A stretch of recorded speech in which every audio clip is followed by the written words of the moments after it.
Hey guys, I am so pumped. You know that I bring on amazing people to help you in your wellness business. And today, this is one of my longtime friends and also a lawyer that I have used in my business to protect my wellness business and your health coach business. Her name is Lisa Fraley. If you don't know her, as I always say, stalk her. Listen to her podcast because she is an amazing one. And so what we're going to dive in today is about how to protect your wellness business. So I just want to introduce Lisa. Lisa, tell everyone just some stuff about you. Rachel, thank you so much for having me. We have been trying to get this podcast recorded for so long, but I am so thrilled to be able to talk with you today and everyone about how to legally protect your business. So for people who don't know, I am a lawyer, a former healthcare attorney in a large corporate law firm, but I'm also a health coach. I went to IAN back in 2011 to 2012 and actually hung out my shingle as a health coach when all my health coaching friends kept saying, but Lisa, we don't know how to protect ourselves. We don't understand what we can and can't say and do. Most lawyers, even though there's so many actually really great lawyers out there, they aren't familiar with the online space or health coaching. So I shifted my business to focus on really trying to help health coaches and other online entrepreneurs just take simple, basic, easy legal steps to protect themselves and their business and their brand so that they don't have to worry and stress and fear they're doing something wrong or someone's coming after them.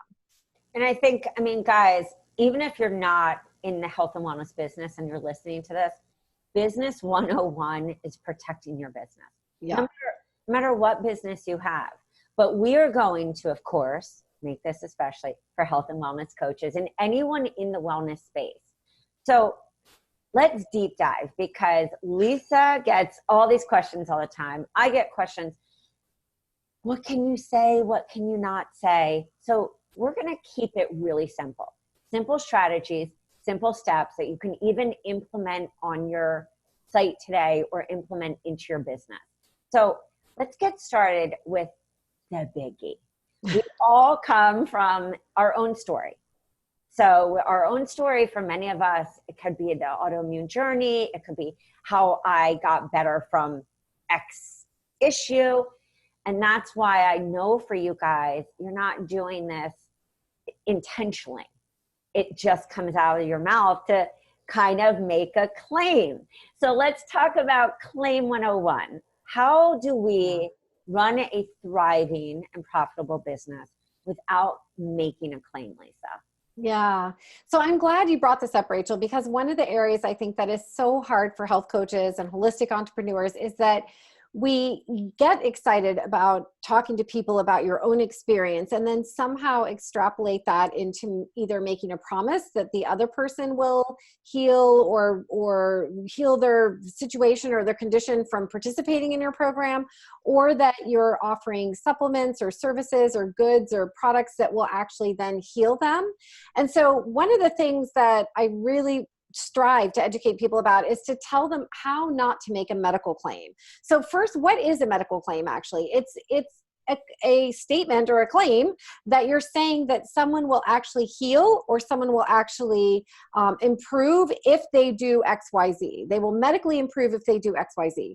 And what is fascinating, I think, about the health coaching process is that we all learn that the job and the role of the health coach is to do all the things that Rachel always teaches you how to do. And she teaches you so brilliantly how to hold the space for clients, how to be a guide and a coach for them, to listen, to really help them get clear and start shifting their own behavior and their own habits and their own mindset and their own ways that they go about their daily lives to live in a healthier way. But the job of the coach isn't to say, you know, if you take my program, you're going to heal your lupus. Like, we can't say that. Or if you take this supplement, your lupus will heal. Like, we can't say that. So what we want to do instead is you can talk about your own journey and how you went through whatever you went through, and say that I did these tools and I took these steps and I did these things. So they might or they may work for you, rather than saying they will work for you. That's the first and basic step, I think, for people to keep in mind. It's so interesting because, of course, you have this conversation, and I just last night was talking to a coach, and she said, I looked into my state laws. I know them, and I am not permitted to say things. And I felt sad, and didn't even know. I thought maybe I wouldn't do this wellness business. And I said to her, our job as coaches, because I can even think of the coach watching this who's saying, but wait, Lisa, what do I say? Do I say, I empower you? And I said to her, let me share what I used to say, because I spoke with a lawyer, and even before I found you, and you both have said the same things. Yeah. We don't have to, use that word heal.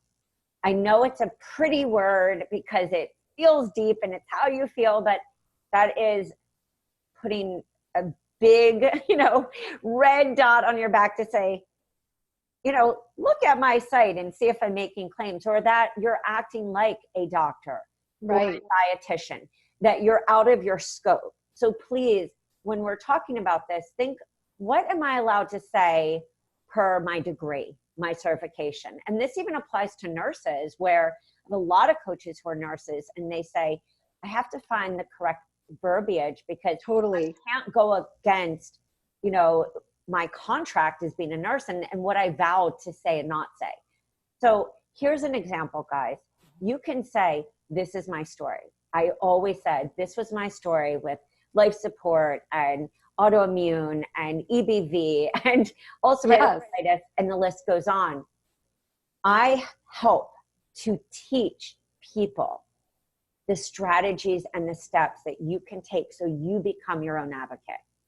Because in a world of misinformation, I had to be misdiagnosed, go through the system, struggle, cry by myself. And what I teach is for you to be your own advocate in the supermarket, the doctor's office, anywhere that you are in this world. So that you're, instead of saying, if you do this, you will, you're teaching and you're saying, this was my story, which is a great qualifier, like social proof of yourself. And then you're saying instead, this is what helped me. If you take these first steps, you're going to get on stage one of your empowerment, because you're going to have the tools in your back pocket. Exactly. I love that you shared that, because that's really what it comes down to. Like, once you get clear that your role as the health coach is to be a guide and a mentor and to share tools and techniques and information and education and empowerment and teaching people to be their own advocate, as you said, your job is to help people gain the information and the tools and the education that they need, but their job is to actually take it and use it and apply it to their own life. So, as a health coach, that we don't diagnose, we don't treat, we don't prevent illnesses from happening, we don't cure illnesses, and we don't heal people. Diagnose, treat, prevent, cure, and heal. And I actually go into that quite a bit in my own podcast episode. Rachel and I were talking about before we hopped on the call. It's called How Not to Make Medical Claims. And it's episode 74 of the Legally Enlightened podcast, if you want to go into greater detail about that. But really want to stay away from making any promises or doing any diagnosing or treating any condition. Health coaches are not medical professionals. We're not health professionals. We're coaches. And we want to stay, as Rachel was saying, in our own space over here and not get into the scope of practice of other licensed medical professionals.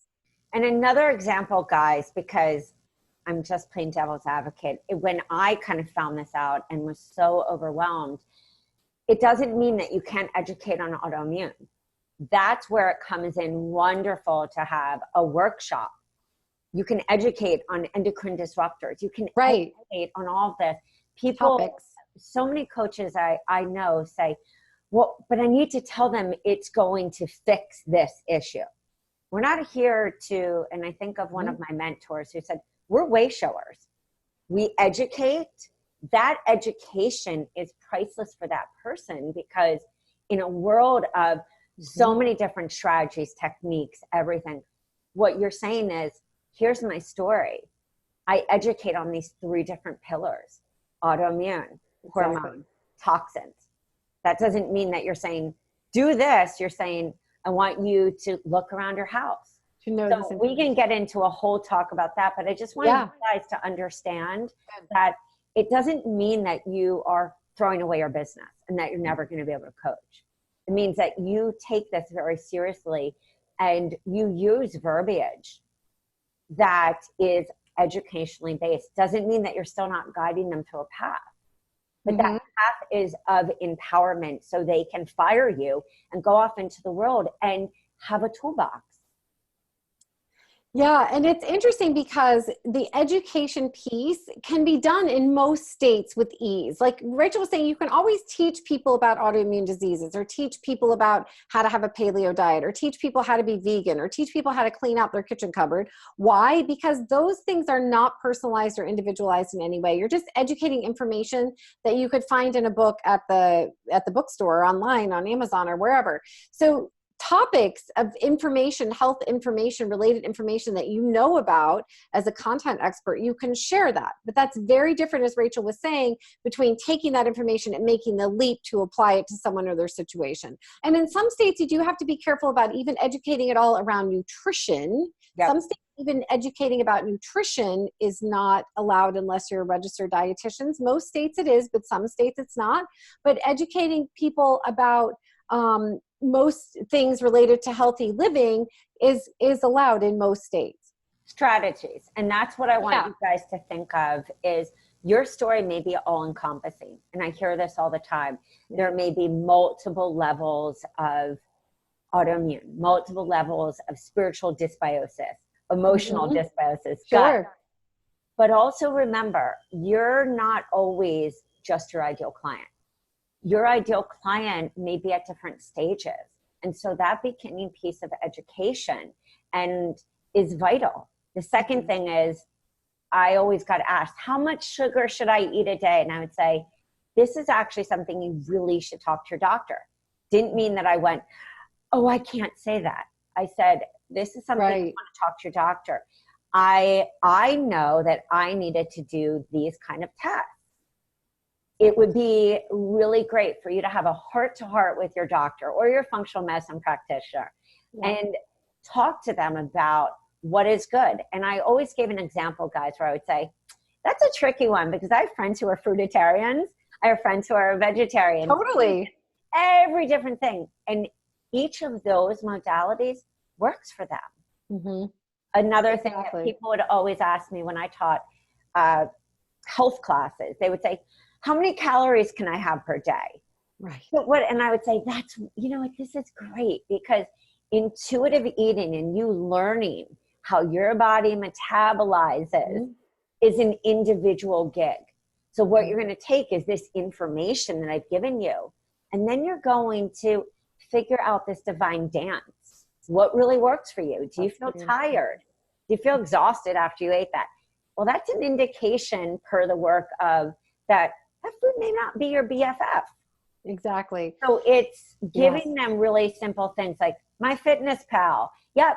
If you need to clock your calories, go there. Exactly. So instead of going their own food journal, but you not necessarily reviewing it, just teaching them how to keep it for themselves so that they can track their own progress. There are so many things that you can do in most states that it all comes down to just knowing what you're allowed to do based upon where your business is based, quite frankly. And being comfortable with that, guys. I love everything that Lisa has said today. I want you guys to pause at the places that you feel like, wow, do I need to go onto my website and see if I've used the word heal nutrition? Yeah. Do a review. This doesn't take even, having a lawyer advise it. And this is you taking and being empowered in your business. Yes. So remember, if somebody says, well, is this food good or bad for me? What you're saying is, here are the indications per the work of Liz Lipsky, or per the work of Mark Hyman, or per the work of Frank Lipman, whoever your people are, Terry Walls, Chris Kressler. It's saying, this is what they say. And that's why in the programs I write, I always pull a huge quote or say, if you want to learn more about this and dive deeper, either buy this book or go and read this blog post. Right, exactly. Refer them to experts or others, as especially people who are medical doctors, their own doctors, you mentioned before. Talk to your own doctor, but then also refer them to resources that they can research for themselves and look at for themselves, so that you're not promising that what those experts are saying are going to work for them. What you're doing is pointing the information towards them and letting them take a look at it and decide for themselves. Because we know that the role of a health coach is to help people discover for themselves, as Rachel's been saying, what works best for them. So you're the guide. You're the one who can share information in most states. You're the one who can really shed light on the resources that are available to them and hold the space and be emotional support to them without being a therapist, of course, and knowing when to refer them to a therapist, but holding the coaching space for them so that they can start to discover what works best for their own body, but without you being the one to necessarily tell them what that is. And before we close this out, guys, and go to our next unbelievable topic, I just want to remind you that you may be sitting there and saying, well, how do I show somebody this process? When Lisa said you're showing them and educating, that is where our story comes really into play. Because for most of you, whether it was a mindset issue or whether you're working with people that have sugar addiction, doesn't mean that you're talking about sugar. You're talking about, these are the things that I wish I would have known. These are the things I wish I would have known. When I had massive sugar cravings, for me, it was candida. Doesn't mean that I'm telling them, you have to do this. What you're saying is, these are the things I wish I would have known in my journey to ultimate health transformation. You know, I'm so glad you said that, Rachel, because sugar cravings and sugar addiction was my issue as well, that I really struggled with for like decades, forever. And the difference is, like you said, is you're helping to point them towards tools that can help educate them about sugar cravings, but you're not saying to them, you have candida. You're not diagnosing them with having candida. They are figuring out for themselves, or working with their own doctor, or doing their own lab tests, or doing whatever it is that they're doing to figure out what the issue is. You're the one that is helping them gain access and information to those resources to figure that out. And even when I did to work through that, because it's emotional and mental as much as anything else. It's such a big topic. And I think this is where we really get into this zone where we feel like we have to put this H word. That's like an exclamation point. We don't have to say that. Everything that I ever educated on, guys, and then we're going to move right into this next amazing topic that you're all waiting for. Even when I did webinars on candida and adrenal fatigue, this was from my experience sharing what I wish I would have known. What were the connecting pieces per the work of Donna Gates? And I always pulled from my teachers, the books that I read. So I really encourage you, as you're going through and auditing your website, I also want you to think about auditing how you speak, because we often will say, oh, I healed my gut. No. No. Talk about the pieces of the puzzle. What got you there? What did you wish you would have known? What maybe that you hoped your mom would even just take a probiotic. And so you're educating on this. Exactly. So guys, take a deep breath. Your business is not ending. You can be a coach. You can be a rock star coach and thrive. And people will also come back to you more if you educate instead of just saying, do this, do this. Right. Don't you agree, Lisa? Yeah, totally agree. It's always a process of self-discovery for the client. It's really what it's all about. So now let's get into our next phase of the nitty-gritty. We talked about language and how not to make a claim, but now we're going to talk about your onboarding process for clients, because this is where we get questions, should I have a disclaimer on this program? What is the onboarding process when I work with somebody one-on-one? So we're going to talk about we're going to start with intake forms. Great.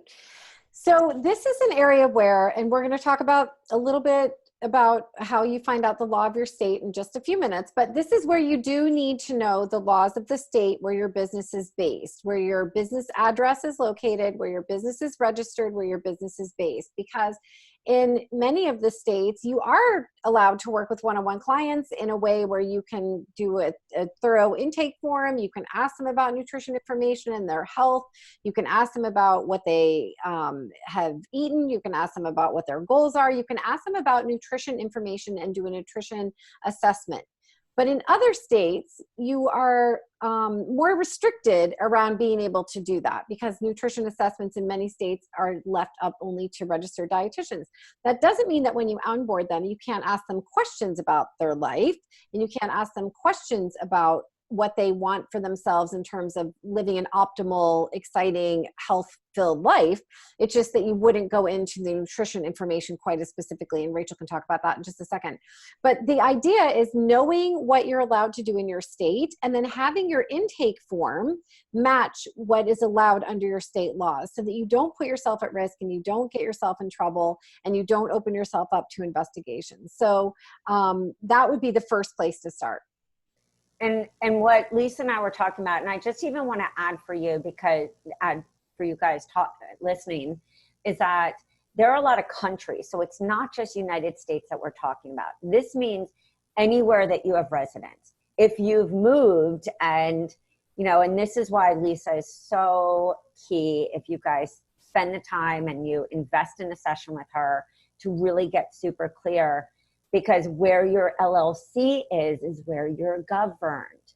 But please, even international, there are countries. So it's really important to find out where you find the laws in any place in the world.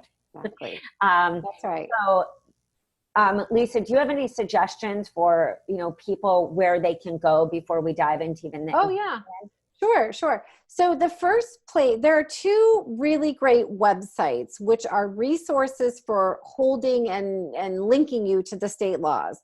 The first is one I'm sure many of you are familiar with, that Rachel and I have been talking about for years, which is called nutritionadvocacy.org. And that is a website where you can actually see a map of the US. It is only US based at the moment, but you can look at a map of the US and click on the state where your business is based, your LLC is registered, or you're registered as a sole proprietor, and everyone should have their business registered. And you can find out information about how to register your business on my podcast or my book. Or go over to Lisa's and just binge watch everything.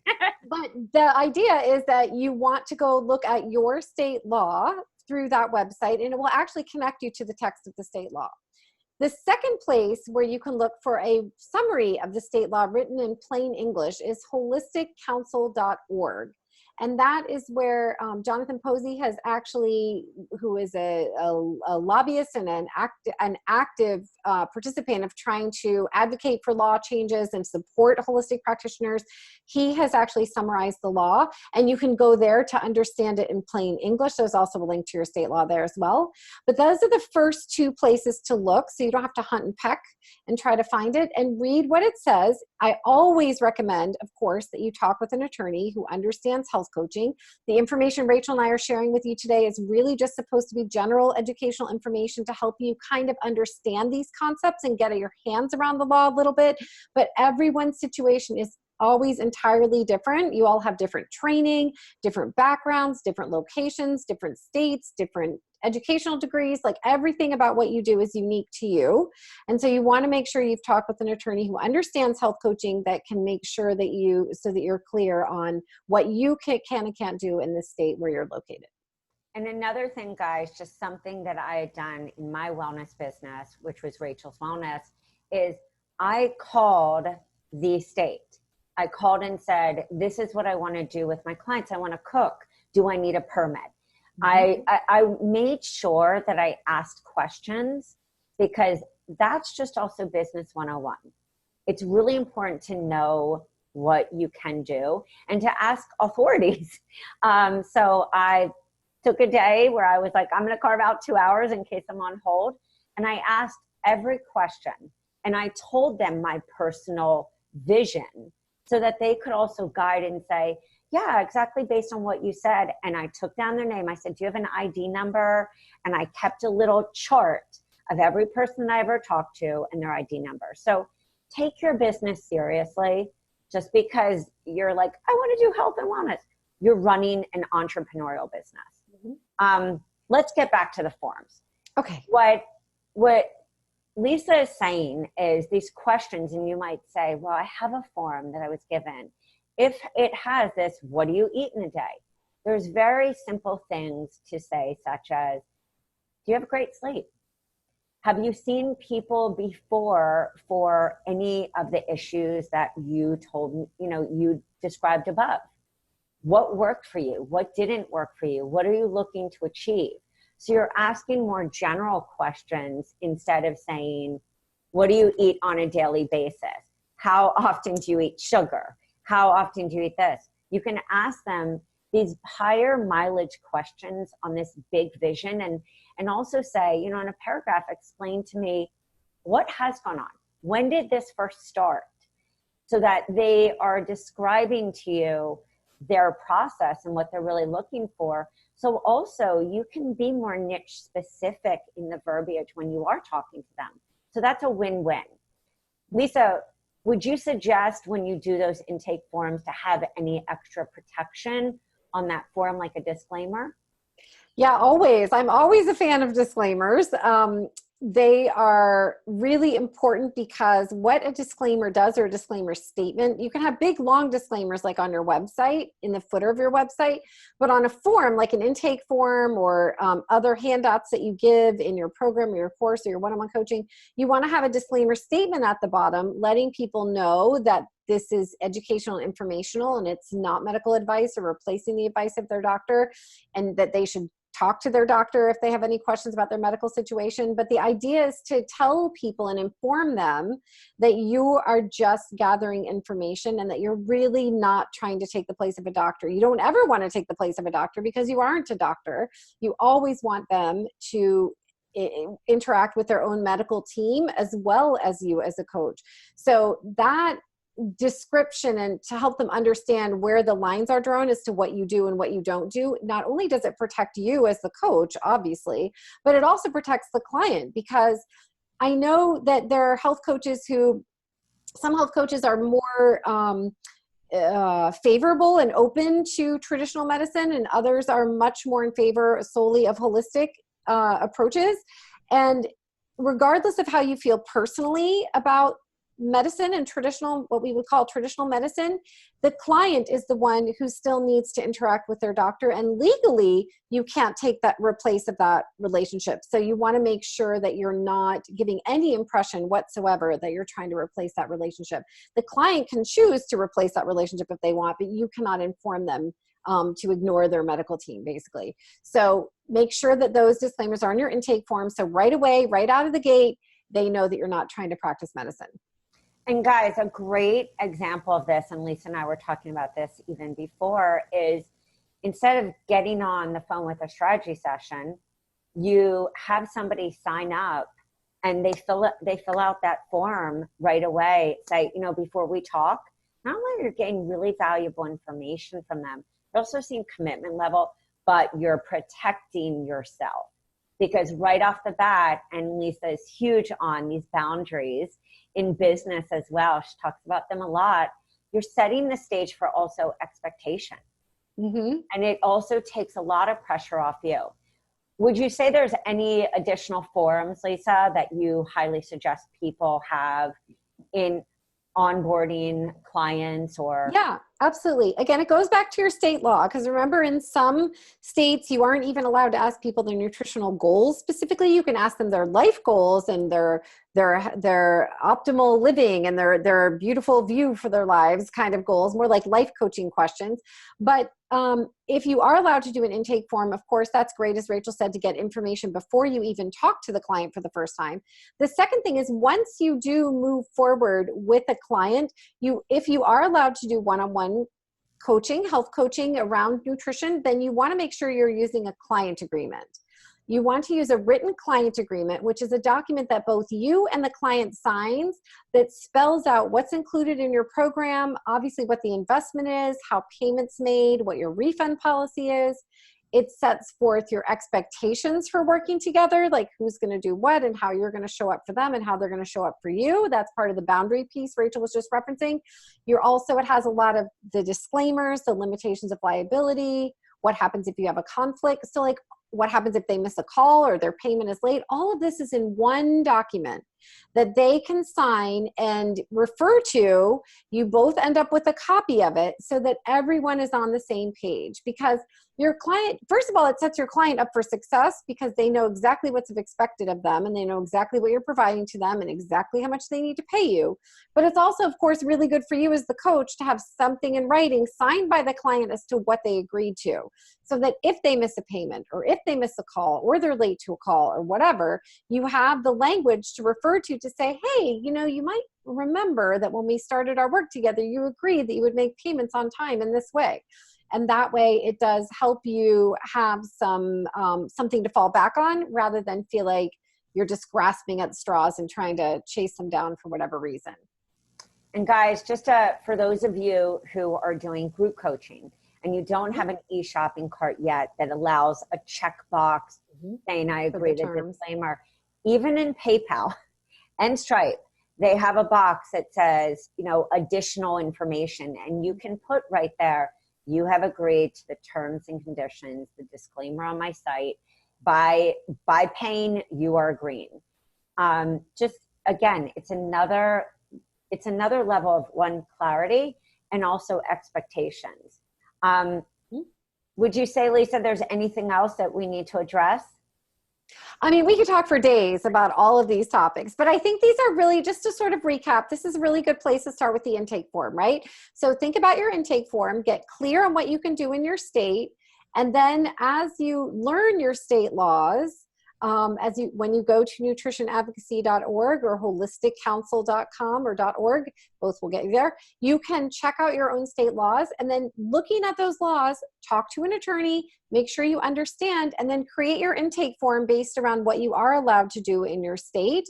And also use your disclaimers, use your client agreement for your one-on-one program, have your terms in your PayPal, or use terms of use for your group programs or online coaching programs where you check the box and have people agree to the terms. And that way you are putting yourself in a position to have some legal protections in place and not leave yourself so vulnerable. I couldn't have said it any better. I think the last thing I want to share with you guys is, a lot of people say, does that mean I can't do one-on-one coaching?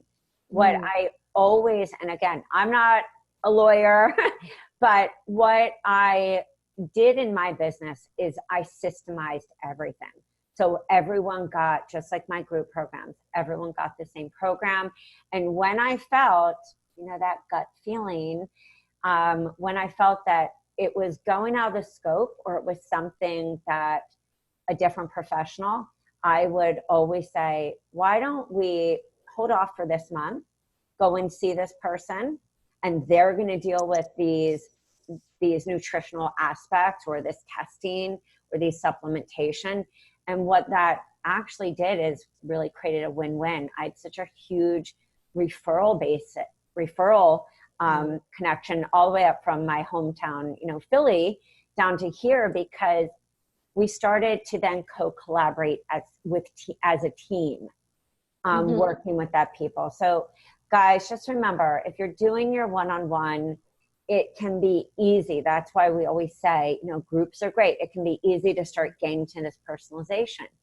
Just say to your client, you know what, you would be really served better with this person, or co-collaborate with other wellness coaches who do specialize in that area and have a different certificate than you.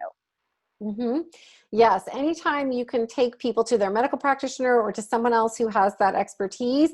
It's in all states, health coaching is legal. Let's just be clear. It's how you health coach, which is where the issues fall, in terms of whether you can do one-on-one coaching around nutrition, whether you can do one-on-one coaching around life, but not specifically super duper specific into nutrition, or whether you should do group programs or online courses or DIY products or things like that. It all depends on where you're located. So you can be a health coach and have a business in every state. It's how you work your business, which is where the laws get very specific. And there are very few states that are really, really, really, really strict, but there are a couple. And then others are much more lenient, where you have much more leeway and much more freedom to really talk openly with your clients about nutrition. But the trick is just really understanding what your laws allow and then determining your own level of risk. Being very clear that you know the law, you're not putting your head in the sand, you're not like running away, like, I don't want to know about this. You actually are empowered by feeling more confident, knowing the law, and then making decisions from there. And it's such a great feeling to know that, because then there's not this nervousness. Exactly. Yes, it's a conscious choice. You're making a conscious choice, and you're knowing. It's just how we want to empower our clients, right? You want them to have information about how to drink water and eat salads and exercise and sleep. And, you know, you might want to tell them it's okay to go have your chocolate cake on your birthday. Enjoy it. But, you know, it's all about making choices that are empowered for the client based on their body. And some people can't have chocolate cake ever, but some people can, and they just choose to do it from time to time. So be very clear about where you are, what you're doing, who you are, what your intentions are, and then make your decisions from there. And I will just say, to recap, guys, make sure you're auditing your website. A lot of people who are starting out at the infancy of their business maybe don't know this, or maybe you're 9 years into your business. Audit your site. Think about the words that you're saying. Come from a place of education, information, and be the expert in that area, and you will always get hired. Also, make sure that you are reaching out to Lisa. She's got amazing templates. We're going to put that in the show notes, and really look at your onboarding process so that you keep yourself safe. And you also set some really clear expectations in your client agreement with clients. Last is our suggestion for checkout upon payment, to have that really solid as a rock disclaimer on your site. That, again, please, we will put even another video in the show notes of Lisa and I covering that. But Lisa's got some amazing podcasts. I think you're at episode 80 something right now. Something like that. And she covers everything. So Lisa, tell everyone where they can find you. So my website is lisafraley.com, LISAFRALEY.com. And there you'll find all kinds of free legal tips, including the podcast, the Legally Enlightened podcast, which is also on iTunes and Stitcher. You can find it there as well. And then lots of articles and blog posts and do-it-yourself legal templates, as Rachel mentioned. Rachel is an affiliate for the do-it-yourself legal templates, so go through her link to access them, because I do like to thank her for sharing those with you. And we do have to disclose that. That's another little legal tip for you. If you have an affiliate, you do need to disclose that they're an affiliate, and that's okay. And it is important to do that. But the whole idea is to make the law easy to understand, give you documents written in plain English, and you can check it all out at lisafraley.com. So guys, make sure, take this in. Well, I know we talked a lot on this one. These are very important steps. Even before you're figuring out how your business is going to play out, this is key foundational work. Don't have a panic if you haven't done it. Yeah, just do it. That's right. That's it. It's just right. Keep it simple and do it. Exactly. All right, guys.